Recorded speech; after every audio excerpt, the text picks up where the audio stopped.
अस्सलाम वालेकुम, this side Murshid Ali and you are watching the Murshid TV. आज का जो हमारा मौजू है वो ये है कि फॉरएवर ने जो अपनी साइट पाकिस्तान के अंदर बंद कर दी है और हम उसको डायरेक्टली ओपन नहीं कर सकते, तो क्या फॉरएवर इस काबिल है कि उसके अंदर फर्दर मोर हमें बिज़नेस कंटिन्यू करना चाहिए?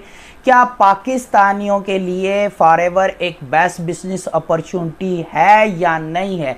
आज हम इन तमाम सवालों का जवाब इस वीडियो के अंदर इंशाल्लाह ताला डिस्कस करेंगे।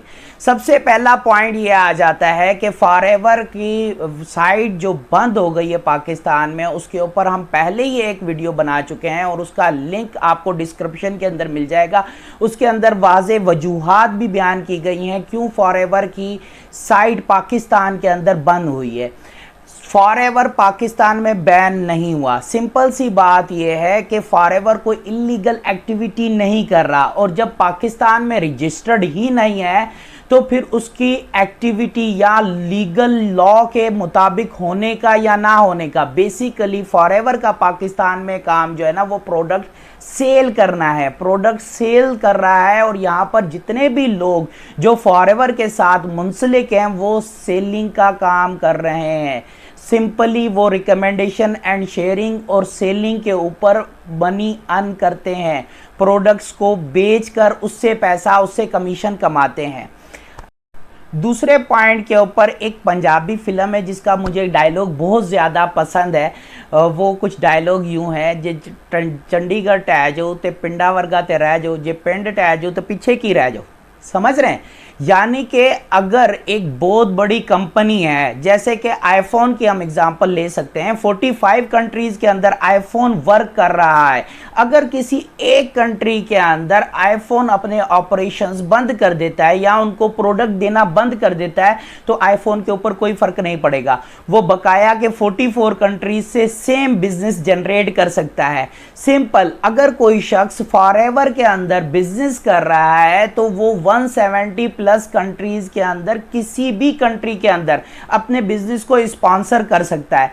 अब वो किसी भी कंट्री के अंदर बिजनेस स्पॉन्सर कर सकता है तो इसका मतलब पाकिस्तान के अंदर उसकी साइट चले ना चले कोई फर्क नहीं पड़ता, क्योंकि वो डायरेक्टली ऑपरेट कर रहा है मिडल ईस्ट से। और पाकिस्तान के जो लॉज हैं, जो रेगुलेशंस हैं, वो इस किस्म के है ही नहीं कि कोई भी बिजनेस यहाँ पर कंटिन्यू कर सके।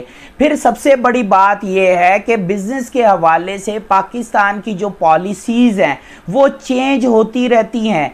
तो कोई भी कंट्री एक डूबती हुई नैया, कोई भी कंपनी एक डूबती हुई नैया के अंदर शामिल नहीं होगा।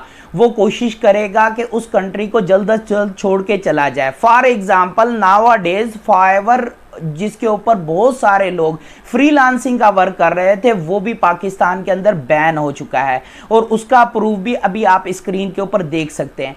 अब ये फाइवर का जो ईमेल है, यानी कि आप किसी और कंट्री से अपनी आईडी बना सकते हैं, सेम जैसे अमेज़न के अंदर आप किसी और कंट्री से अपनी आईडी बना सकते हैं।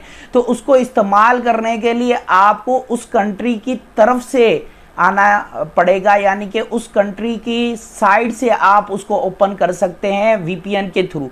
अदरवाइज आप डायरेक्टली उस के साथ मुंसलिक नहीं है। बाकी अगर ये बेवकूफ़ी कहना कि जनाब फिर तो हम उस कंट्री के सिटीज़न हो जाएंगे, तो ऐसा बिल्कुल नहीं है, क्योंकि आपका एनआईसी, आप पाकिस्तानी हैं तो आपकी पहचान क्या है पाकिस्तानी होने की? सिर्फ एनआईसी। तो एनआईसी आपकी पहचान है, तो वही आपको साबित करेगा कि आप किस कंट्री के हैं। जो नेशनल आइडेंटिटी कार्ड है, अगर वो नेशनल आइडेंटिटी कार्ड आपके पास पाकिस्तान का है तो आप पाकिस्तानी हैं। फॉर एग्जांपल, अफगानी कितना अरसा यहाँ पर हमारे पास पाकिस्तान में रहे, लेकिन वो पाकिस्तानी नहीं बने, वो अफगानी ही रहे, अफगानिस्तानी ही रहे। हालांकि उनके पास अफगान आईडी कार्ड था, उसके बावजूद जो पाकिस्तान से रजिस्ट्रेशन थी उनके पास, लेकिन उसके बावजूद भी वो अफगानी रहे। जैसे ही उनका मुल्क आज़ाद हुआ वो वापसी वहाँ पर चले गए। होप आपको तमाम लोगों को ये बात समझ आ गई होगी। फॉरएवर एक इंटरनेशनल ब्रांड है, आपके पास सिर्फ ये ऑप्शन नहीं है कि आप फॉरएवर के अंदर सिर्फ पाकिस्तान में बैठकर काम करें, आप पूरी दुनिया में कहीं पर भी किसी को भी बिजनेस रिकमेंड कर सकते हैं और एक अच्छी अर्न कर सकते हैं। तो उसके लिए मैं नहीं समझता कि पाकिस्तान के अंदर उसकी आईडी का ओपन होना ज़रूरी है। कई लोग इसके ऊपर काम कर रहे हैं, वर्किंग कर रहे हैं, और फर्दर मोर में भी अगर हमारे मुल्क की इकोनॉमिक सिचुएशन बेहतर हो जाती है तो ये आईडी ओपन हो जाएगी। Thank you very much. अगर अच्छी लगी आपको ये वीडियो तो कमेंट के अंदर आप अपना रिव्यू लाजमी दीजिएगा, और वीडियो को लाइक कर लें, शेयर कर लें, और हमारे चैनल को सब्सक्राइब कर दें। थैंक यू, अल्लाह हाफिज़।